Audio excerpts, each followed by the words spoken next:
नमस्कार दोस्तों, कैसे हैं आप लोग। उम्मीद है आप सभी अच्छे होंगे। लेकिन दो देशों के बीच में जो वॉर चल रही है, तो दो देशों के लोग डरे हुए हैं, अपने आप को बचाते हुए घूम रहे हैं। मैं बात कर रहा हूं इसराइल की, मैं बात कर रहा हूं ईरान की। 13 जून की सुबह इसराइल हमला हमला करता है ईरान के ऊपर, और 200 फाइटर जेट से यह हमला होता है, जिसमें न्यूक्लियर फैसिलिटीज को टारगेट किया जाता है। इस पूरी घटना में 24 घंटे के अंदर 138 लोगों की मौत की खबर है, जो ईरान के अंदर हुई है। और सेना के 20 टॉप कमांडर भी इसमें मारे गए, 6 न्यूक्लियर साइंटिस्ट मारे गए हैं। ऑपरेशन राइजिंग लॉयन इसका नाम इसराइल ने दिया है। इसके बदले में ईरान की तरफ से भी हमला हुआ है, 150 मिसाइलें उधर से भी दागी गई हैं। लेकिन सवाल यह है कि क्या ये जो लड़ाई है अब थर्ड वर्ल्ड वॉर में बढ़ती हुई, उसकी तरफ बढ़ती हुई दिखाई दे रही है। इस पर बात करेंगे। राजीव रंजन जी हमारे साथ मौजूद हैं। सर, बहुत बहुत स्वागत है आपका। राजीव सर, किस तरह से देख रहे हैं, क्या नेतन्याहू ने थर्ड वर्ल्ड वॉर की तरफ कदम बढ़ा दिए हैं? दुनिया किस तरफ जा रही है? ये जो वॉर हो रही है, इसको किस तरह से देखा जाए? देखिए, ये जो अटैक इजराइल ने किया, वो ठीक 2 दिन पहले जो छठे राउंड की बात अमेरिका और ईरान के बीच में होने वाली थी न्यूक्लियर डील से संबंधित, उसके ठीक 2 दिन पहले किया गया। तो ये बहुत ही एक तरीके से गैर जिम्मेदाराना स्टेप था इजराइल का, क्योंकि ऐसा प्रतीत हो रहा है इस अटैक के द्वारा, आक्रमण के द्वारा, कि इजराइल नहीं चाहता था कि किसी भी तरीके से शांति समझौता, न्यूक्लियर समझौता अमेरिका और ईरान के बीच में हो। और काफी सालों से ईरान जो है वो अलग अलग तरीके के प्रतिबंध झेल रहा था। ठीक है, आप याद कीजिए, इराक को भी इन लोगों ने, सद्दाम हुसैन को भी खत्म करने के पहले ऐसी कमजोर बनाया था, तमाम तरीके के प्रतिबंधों में इराक को उलझा दिया था कि वहां पर न्यूक्लियर केमिकल वेपन्स हैं। और यहाँ तक कि डिक चेनी ने, यदि आप याद करो, तो डिक चेनी का जो स्टाफ था, स्कूटर लिबी और जो बाकी उनके असिस्टेंट थे, उनको बाद में जेल की सजा भी हुई थी कि उन्होंने गलत इंफॉर्मेशन मीडिया में फीड किया। और फिर उसी इंफॉर्मेशन को डिक चेनी ने बोला कि देखिए, मीडिया में ये छपा है, ये किन लोगों ने बताया मुझे नहीं मालूम, जबकि ये खुद ही इंफॉर्मेशन फीड कर रहे थे, तो हम इस बेसिस पे इराक पे हमला करने। सेम वही जो प्लॉट जो है, स्ट्रैटेजी जो है, वो अभी इस्तेमाल किया जा रहा है। जैसे न्यूयॉर्क टाइम्स की जूडिथ मिलर को इन लोगों ने लास्ट टाइम यूज किया था अमेरिकन एडमिनिस्ट्रेशन ने गलत इंफॉर्मेशन को फीड करने के लिए, उसी तरीके से अभी अलग अलग जो वहाँ न्यूयॉर्क पोस्ट से लेके एबीसी चैनल जो है वहाँ का, इन सबको यूज किया जा रहा है ये ठहराने के लिए कि इजराइल ने जो हमला किया है वो एक तरीके से सही हमला है। जबकि आप इस बात को समझिए कि जब 2 दिन पहले आप कर रहे हो शांति समझौता, न्यूक्लियर डील पे छठे राउंड की जो वार्ता हो रही है, इसका मतलब है 200 फाइटर जेट उड़ाने का मतलब है कि आप काफी हफ्तों से इस चीज की तैयारी कर रहे हो। क्योंकि ये एकदम से इतना बड़ा कोऑर्डिनेटेड अटैक नहीं होता, इतने सारे फ्लाइट स्क्वाड्रन आप इकट्ठे करके और अटैक कर दो और प्रिसीशन के साथ में अटैक करो, जहां पे कई न्यूक्लियर साइंटिस्ट, कहीं जनरल जो है ईरान के, वो मार गिराए जाए। ये बिना कोऑर्डिनेटेड अटैक के और बिना प्लानिंग के ये पॉसिबल नहीं है। तो जो आपने कहा कि क्या, प्रश्न जो पूछा कि क्या हम तीसरे विश्व युद्ध की तरफ बढ़ रहे हैं, ये डिपेंड करता है कि इजराइल कितना ज्यादा आतुर है फिर से ईरान के ऊपर हमला करने के लिए। क्योंकि फर्स्ट राउंड में इजराइल ने ईरान पे हमला किया, ईरान ने उसका जो प्रतिकार करके 150 बैलिस्टिक मिसाइल जो है तेल अवीव और जेरूसलम पे दागी हैं, उसमें काफी नुकसान हुआ है इजराइल को। तो अब ये देखने वाली बात है कि इजराइल जो है इस चीज का पलट के जो है किस तरीके से ईरान पे वार करता है। यदि वार इजराइल करेगा तो आप समझिए कि निश्चित ही ये एक विश्व युद्ध की तरफ चीज बढ़ेगी, क्योंकि रशिया यूक्रेन लड़ ही रहे हैं, ये एक और वॉर का फ्रंट जो है वो खुल जाएगा। जी मानसिक राजीव जी, मुझे लग रहा है थर्ड वर्ल्ड वॉर के लिए चाइना और रशिया, इन दोनों का रुख बहुत ज्यादा मायने रखेगा। क्योंकि अमेरिका एक साइड ले ही चुका है, वो तो जिस तरह से इजराइल का साथ दे रहा है वो तो दे ही रहा है। हालांकि खबर ये भी है कि F-35 जो है विमान गिरा दिए गए मार के, तो थोड़ी फजीहत भी हो रही है। लेकिन चाइना और रशिया, इन दोनों का क्या रुख है अभी तक? आपको क्या लग रहा है? इन दोनों के रुख पे ही सारा डिपेंड करता है कि वर्ल्ड वॉर की तरफ ये पूरी लड़ाई जाएगी या नहीं जाएगी?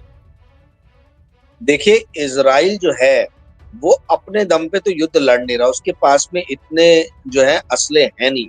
ये F-35, F-16 ये सब अमेरिका द्वारा मुहैया कराया गया।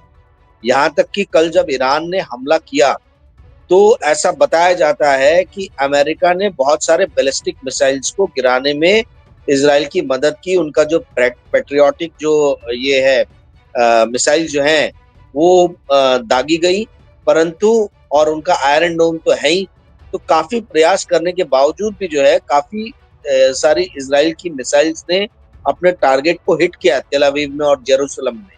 ओके, तो ये जो आप बोल रहे हो कि चाइना और अमेरिका, मुझे भी ऐसा ही लग रहा है कि ये एक प्रॉक्सी वॉर ना बदल जाए चाइना और अमेरिका के बीच में। जिस तरीके से रशिया और यूक्रेन का जो वॉर है एक तरीके से प्रॉक्सी वॉर में बदल गया है, यूरोपियन यूनियन प्लस अमेरिका एक तरफ और रशिया और चाइना दूसरी तरफ, कहीं वैसे ही जो है ईरान के इस मसले में कहीं ये Russia plus China plus Iran is equal to कहीं ये ना हो जाए कि यूरोपियन यूनियन और अमेरिका जो है इजराइल को सामने प्रॉक्सी रख के मिडिल ईस्ट पे इसको एक वॉर जोन में कन्वर्ट कर दे, कंप्लीट वॉर जोन में कन्वर्ट कर दे। तो जी हाँ, इसकी बहुत हद तक पॉसिबिलिटी है कि वहां पर मतलब ये जो थिएटर है पूरा गल्फ का जो मिडिल ईस्ट का, ये इसके अंदर में वॉर की स्थिति बहुत तेजी से परिवर्तित वॉर में परिवर्तित हो सकता है। समस्या ये है हिमांशु जी कि जिस तीव्रता के साथ पाकिस्तान के साथ आके खड़े हो गए थे ऑपरेशन सिंदूर में, ऑर्गेनाइजेशन ऑफ इस्लामिक कंट्रीज, वो तीव्रता मैं ईरान और इजराइल के मामले में नहीं देख रहा हूँ। हालांकि अभी जो है आपका कुवैत से लेके यूनाइटेड अरब अमीरात से लेके आपका सऊदी अरेबिया तक, ये तो सभी इजराइल के अड़ोसी पड़ोसी देश हैं। तो जिस तरीके से ओआईसी पाकिस्तान के साथ खड़ा होता हुआ नजर आया था, वैसा अभी ईरान के साथ खड़ा होता हुआ नजर नहीं आ रहा है। जी मांशु, अली खामनेई, इनका क्या रोल देख रहे हैं कि ये किस तरफ लेके जा रहे हैं अपने देश को? क्या इनकी जो भूमिका है वो सही है या फिर संदिग्ध है? इजराइल को क्या उकसाया जा रहा है या फिर इजराइल जो है मतलब अपने मन की कर रहा है? क्या हो क्या रहा है ईरान के खेमे में? देखिए, पिछले अक्टूबर 2023 से जब से हमास ने इजराइल पे अटैक किया, ठीक है, तब से हमास के अटैक के बाद से सिर्फ एक ही आदमी के मन की चल रही है और उस आदमी का नाम है बेंजामिन नेतन्याहू। ठीक है, बेंजामिन नेतन्याहू ने ना तो बाइडेन एडमिनिस्ट्रेशन की बात को माना था और ना ही वो डोनाल्ड ट्रंप की बात को मानने वाला। जिस तरीके से गाजा पट्टी को बम से मार मार के जहां निशन से हत्या की गई है, उससे लगता नहीं है कि बेंजामिन नेतन्याहू या इजराइल की एडमिनिस्ट्रेशन जो है वो किसी भी तरीके से पीस या निगोशिएशन के मूड में है। हमने देखा कि किस तरीके से prestigious educational institute sorry Harvard से लेके आप अमेरिका के कई सारे प्रेस्टिजियस एजुकेशनल इंस्टीट्यूट्स में काफी सारे शांति प्रदर्शन हुए। लोगों ने काफी ज्यादा विरोध किया है कि आप जिस तरीके से जेनोसाइड कर रहे हो फिलिस्तीन में, ये मानवता के खिलाफ है। उसके बावजूद भी बेंजामिन नेतन्याहू और इजराइल डिफेंस फोर्सेस मानी नहीं और हम देख रहे हैं कि निरंतर गाजा पट्टी में हमले पे हमले हुए जा रहे हैं। तो ये कहना हिमांशु जी की कोई दूसरा मुल्क इजराइल को उकसा रहा है, ये मुझे लग नहीं रहा। मुझे लग रहा है कि बेंजामिन नेतन्याहू पूरी ठान के बैठे हैं कि वो जो है मतलब वो विश्व युद्ध की तरफ अपने देश को घसीट के लेके जाएंगे और वही चीज हम देख रहे हैं। तो बेंजामिन नेतन्याहू मेरी नजर में आज के डेट में पूरे वर्ल्ड पीस के लिए एक तरीके से बहुत बड़े चैलेंज हो गए। जिस तरीके से बाइडेन एडमिनिस्ट्रेशन की बातों को इन्होंने नहीं माना, जिस तरीके से मैक्रोन और तमाम तरीके के जो यूरोपियन नेशंस हैं, इनके बड़े बड़े लीडर्स की बात को उन्होंने दरकिनार किया, उससे ऐसा लग रहा है कि बेंजामिन नेतन्याहू खुद चाहते हैं कि एक वॉर हो जाए। परंतु सवाल यह है कि बिना यूरोपियन यूनियन और बिना अमेरिका की मदद के इजराइल कितने दिनों तक इस वॉर को खींच पाएगा, जहां एक तरफ ईरान को रशिया और चाइना से मदद मिलेगी और इजराइल को यदि यूरोपियन यूनियन और अमेरिका ने मदद देने से इनकार कर दिया तो ये वॉर कितने दिन चलेगा। हालांकि ऐसा होगा नहीं, क्योंकि जूइश लॉबी बहुत स्ट्रांग है अमेरिका में। तो मेरे ख्याल से ये बेंजामिन नेतन्याहू की मनमानी है जो इस तरीके की चीजें चल रही। जी हिमांशु जी। इजराइल वर्सेस ईरान में भारत का क्या रोल है, क्योंकि इजराइल ने जब हमला किया और अभी हाल ही में प्रधानमंत्री नरेंद्र मोदी से बातचीत भी हुई है, तो किस तरह का रोल देख रहे हैं प्रधानमंत्री का इंडिया का इस पूरे वॉर में? ये बहुत ही बढ़िया सवाल है आपका हिमांशु जी। देखिए, मोदी गवर्नमेंट जो है वो बहुत ही क्लोजली नेतन्याहू एडमिनिस्ट्रेशन के साथ में काम कर रही है। यहाँ तक कि ऑपरेशन सिंदूर में हमने देखा कि एक राष्ट्र जो भारत के साथ खड़ा था वो था इजराइल। उन्होंने काफी तरीके से ड्रोन सप्लाई किए थे इंडिया को, जो हमने ड्रोन दागे पाकिस्तान पे। ऐसा बताया जा रहा है कि उसमें सॉफ्टवेयर जो टेक्नोलॉजी है वो इजराइल की थी, भले हार्डवेयर और मैन्युफैक्चरिंग इंडिया में हुआ हो, परंतु वो काफी मतलब इजराइल द्वारा निर्मित थी उसके सॉफ्टवेयर। ठीक है, तो इजराइल का बेंजामिन नेतन्याहू एडमिनिस्ट्रेशन तो भारत के साथ खड़ा है। अब सवाल ये उठता है कि ऑपरेशन सिंदूर में जैसे इजराइल भारत के साथ खड़ा हो गया था, तो क्या भारत भी ओबलाइज होगा इस, अगर ये कॉन्फ्लिक्ट बढ़ता है तो ईरान, क्योंकि ईरान के साथ भी भारत के संबंध बहुत अच्छे हैं, तो ये हमारे लिए बड़ी मुश्किल की स्थिति पैदा करने वाला है। क्योंकि ऑपरेशन सिंदूर में इजराइल हमारे साथ खड़ा था और ईरान के साथ हमारे आज के नहीं बहुत सालों के बहुत अच्छे संबंध है, कई दशकों के अच्छे संबंध। तो ये हमारे लिए बड़ी जो है, भारत के लिए बड़ी एक असमंजस की स्थिति पैदा करेगा कि हम किस तरफ जाएं। हम क्या शांति की पहल इन दोनों राष्ट्रों के बीच में करा सकते हैं? जब बेंजामिन नेतन्याहू डोनाल्ड ट्रंप की, बाइडेन की, मैक्रोन की, ऐसे बड़े बड़े दिग्गज लीडरों की जब उन्होंने बात नहीं मानी, तो वो कहां तक भारत की बात को मानेंगे? ये अपने आप में एक प्रश्न उठाता है। जी हिमांशु। अच्छा, भारत में भी लोग दो तरफ बट गए हैं। मतलब मैं सोशल मीडिया पर देखूं या फिर तमाम जगह पर लोग जब बातचीत करते हैं तो कोई इजराइल के पक्ष में बोलता है, कोई ईरान का समर्थन करने लगता है। तो भारत के अंदर बड़ी असमंजस की स्थिति है, मतलब आम लोगों में भी है। क्योंकि हम देखेंगे अटल बिहारी वाजपेयी जी को तो वो फिलिस्तीन के बारे में, मतलब उसके समर्थन करने के बारे में बात करते थे। प्रधानमंत्री Narendra Modi Israel, pro Israel नजर आते हैं। तो सिचुएशन बड़ा कॉम्प्लिकेटेड हो गई है। अगर थर्ड वर्ल्ड वॉर की तरफ चीजें बढ़ेंगी तो भारत की क्या स्थिति रहेगी, ये अपने आप में बड़ा कंफ्यूजिंग है। बिल्कुल सही बोल रहे हो आप, कंफ्यूजिंग है, क्योंकि देखिए जो राइट विंग है इंडिया में, एक्सट्रीम राइट विंग, उनकी आइडियोलॉजी ऐसी है कि जैसे कई सारे मुस्लिम कंट्रीज के बीच में इजराइल फंसा हुआ है और ज्योग्राफिकली, और वो जिस तरीके से 1948 के बाद से, जब से इजराइल का गठन हुआ, जहां तक मुझे याद आ रहा है 1948 का ही साल था जब से उनका गठन हुआ, तब से वो अपनी रक्षा कर रहा है। ठीक है, बेन गुरियन पहले प्राइम मिनिस्टर थे इजराइल के, तो उस टाइम से जो ये अपनी आत्मरक्षा कर रहा है, वैसे ही माना जाता है कि भारत भी जो है वो चारों तरफ से अपने दुश्मनों से घिरा हुआ है। खास तौर पे पाकिस्तान जो बना था, बांग्लादेश बाद में अलग हो गया, पर जो पाकिस्तान बना हुआ था उसने वो, और ऊपर में चाइना, यहाँ से ऐसे गिरा है। तो भारत जो है उसको सेल्फ प्रोटेक्शन करने के लिए हमेशा जो है एक स्टेप आगे रहने की जरूरत है। ठीक है, तो राइट विंग का मानना है कि जिस तरीके से यहूदियों ने अपने आप को प्रोटेक्ट किया एक स्टेप आगे रह के, यदि आप देखें इतिहास पढ़े तो 1967 का जब अरब इजराइल वॉर हुआ था, तो स्टार्टिंग में इजराइल को बहुत ज्यादा नुकसान उठाना पड़ा था, जब इजिप्ट और सीरिया की फोर्सेस ने एकदम से अटैक किया था। वैसे ही 1973 का जब यम किपुर वॉर हुआ था, उसमें भी स्टार्टिंग में इजराइल को बहुत नुकसान उठाना पड़ा था, परंतु जीत जो है वो इजराइल की हुई। तो राइट विंग आइडियोलॉजी इसको एग्जाम्पल मानती है, और अपने यहाँ जो है ये लोगों को सेल्फ डिफेंस में पढ़ाया जाता है कि किस तरीके से इजराइल ने शुरुआत में नुकसान झेलने के बाद में अपने आप को संगठित किया और संगठित करके विजय हासिल की। ये भारत के लिए बहुत बड़ा लेसन है। इस तरीके से राइट विंग आइडियोलॉजीज के जो शिविर चलते हैं उसमें सिखाया जाता है, पढ़ाया जाता है कि हमको इजराइल से सबक लेने की जरूरत है, उनसे सीख लेने की जरूरत है। तो ये कहना आपका एकदम सही है कि भारत दो खेमों में बट गया है।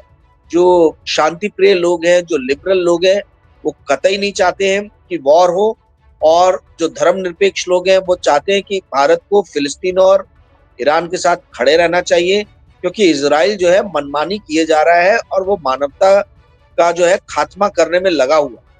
वहीं जो राइट विंग आइडियोलॉजी के लोग जो हैं, उनका मानना ऐसा है कि नहीं, इजराइल जो है एक अपने आप में उदाहरण है, हमको इजराइल से सीख लेनी चाहिए कि एक छोटा सा मुल्क कैसे विश्व के तमाम मुस्लिम राष्ट्रों से अकेला लोहा ले रहा है, अकेले कैसे इसने नाको चने चबा दिए हैं मुस्लिम कंट्रीज को। तो ये दो अलग अलग आइडियोलॉजीज के बीच में भारत में भी संघर्ष हो रहा है।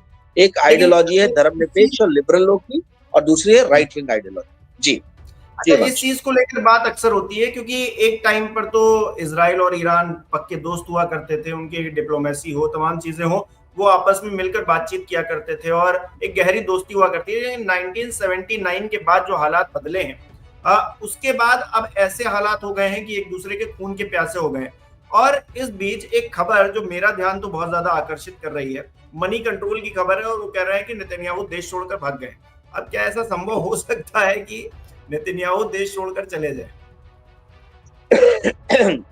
देखिए, स्टैंडर्ड प्रोटोकॉल होता है कि जब भी वॉर की स्थिति उत्पन्न होती है तो जो आपके प्राइम मिनिस्टर, प्रेसिडेंट, ये लोग जो स्टेट में अहम पोजीशन होल्ड करते हैं, ये लोग बंकर्स में चले जाते हैं, ठीक है, सुरक्षित स्थानों पे उनको शिफ्ट किया जाता है। तो सुरक्षित स्थानों पे शिफ्ट किया गया होगा, ये कहना थोड़ा फारफेच्ड होगा, अतिशयोक्ति होगी कि नेतन्याहू अपना देश छोड़ के चले गए। मनी कंट्रोल को किसने बताया, मनी कंट्रोल किसके हवाले से ये सूचना दे रहा है, ये थोड़ा सा गहन पड़ताल की बात है। मुझे ऐसा लगता नहीं है, क्योंकि जिस तरीके से बेंजामिन नेतन्याहू का अक्टूबर 2023 के बाद से हम आचरण देख रहे हैं, जिस तरीके से उनका बिहेवियर देख रहे हैं, वो कतई ऐसा लगता नहीं है कि वो अपने देश को छोड़ के चले जाएं, कहीं और जाके छिप जाएं। ऐसा मुझे होता हुआ तो दिख नहीं रहा है।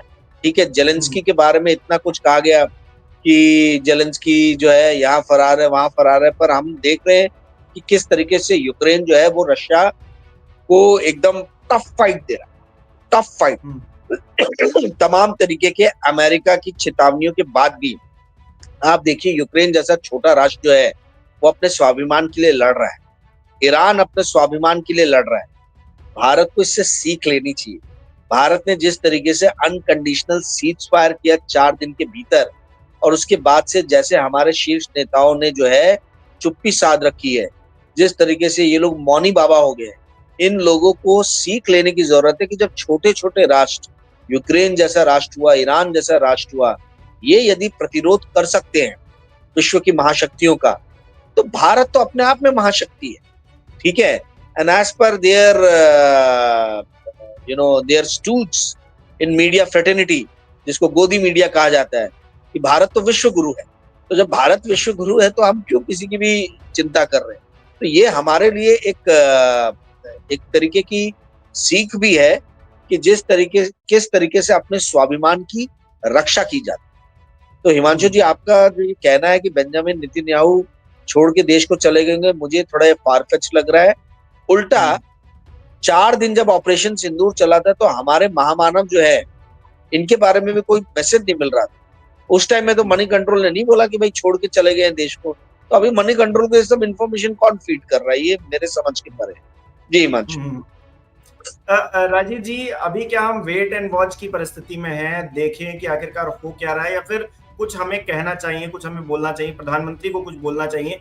क्योंकि अगर नेतन्याहू का फोन पहुंचता है प्रधानमंत्री के पास में, तो फिर ये एक संदेश भी देता है, दुनिया को ये संदेश जाता है कि क्या भारत कहीं इजराइल के पक्ष में प्रो होकर तो नहीं बोल रहा है? मुझे लगता नहीं है कि नेतन्याहू जी जो है वो प्रधानमंत्री मोदी जी को कॉल करेंगे। नेतन्याहू का जो आचरण अभी तक मैंने देखा, बड़े ही इंडिपेंडेंट लीडर है। वो ना किसी का समर्थन मांगते हैं, ना उनको जरूरत है किसी के समर्थन की। जब तक उनको ऐसा नहीं लगेगा कि वो वॉर हार रहे या वो फंस गए, तब तक मुझे लगता नहीं है कि वो किसी भी नेता को फोन करेंगे। और फोन करना भी रहा तो वो डोनाल्ड ट्रंप को करेंगे, वो मोदी जी को क्यों करेंगे? हम इजराइल की क्या हेल्प कर सकते? सारे असले जो है, सारे वेपन जो है, ये सारे के सारे तो यूरोपियन यूनियन के नेशंस, ठीक है, ब्रिटेन हो गया, फ्रांस हो गया, अमेरिका हो गया, ठीक है, ये लोग प्रोवाइड कर रहे हैं। भारत क्या प्रोवाइड कर सकता है? भारत के यूएसपी जो है वो सिर्फ और सिर्फ यहाँ की जनता है। तो इंडियन आर्मी तो आप भेज नहीं सकते हो इसराइल की मदद के लिए। तो भारत से आपको क्या मिल सकता है? हाँ, ड्रोन आप जो मैन्युफैक्चरिंग कर रहे हो with the help of Israel, तो हो सकता है कि भाई आप ड्रोन की ज्यादा से ज्यादा खेपे डिमांड करे इसराइल कि आप जल्दी से प्रोडक्शन करो और हमको और प्रोवाइड करो। मैं ये समझने का प्रयास कर रहा हूँ, ना तो हम संयुक्त राष्ट्र संघ के स्थायी सदस्य हैं कि वो हमसे डिमांड करे कि भाई कुछ भी ऐसा आए तो आप वीटो करो जैसे अमेरिका करता है ना? तो मुझे लगता नहीं है कि नेतन्याहू जी को बहुत ज्यादा भारत की मदद की दरकार है।